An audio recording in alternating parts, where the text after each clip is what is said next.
il y a une vidéo qui est sortie dernièrement qui s'appelle Dieu n'est pas infaillible, qui a fait beaucoup de bruit. Est-ce que vous pouvez nous éclaircir un peu sur qu'est-ce que vous vouliez dire par Dieu n'est pas infaillible? Bismillah ar-Rahman ar-Rahim.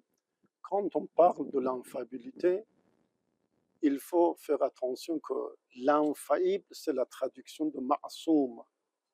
Ma'soum, c'est le participe passé de asama.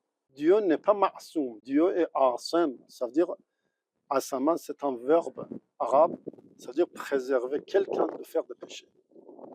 Dieu, il préserve, il n'est pas préservé. Donc Dieu n'est pas ma'soum. Il est asim.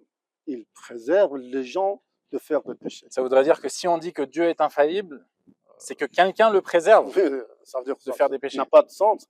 Personne ne peut préserver Dieu de faire des péchés. Et même, il n'y a pas de sens de péché pour Dieu. Parce que Dieu est le savoir total. Et il est indépendant en soi. Il n'a pas besoin de faire des péchés. Donc, il n'a pas de sens, cette notion, pour attribuer à Dieu. Est-ce que vous pouvez nous décrire qu'est-ce que l'infaillibilité réellement? Quand on parle de l'infaillibilité des prophètes ou des saints, on va dire que les prophètes ne font pas des péchés ordinaires. C'est-à-dire les péchés ordinaires. Parce que vous savez, il y a en fait, des catégories pour les péchés. Nous avons les péchés majeurs, les péchés mineurs. Nous avons des péchés que même les prophètes, c'est possible que commettent ce péché-là. Mais quand on parle de l'infaillibilité, ça veut dire qu'ils ne font pas des péchés ordinaires. Ça veut dire les autres hommes ont fait le même péché. Par exemple, le vol. Jamais ils font ça. Tuer les gens sans raison. Jamais. Donc, ou par exemple, faire des péchés mineurs. Ou faire d'un geste qui est détestable.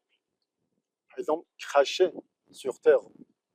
C'est détestable. Ce n'est pas un péché.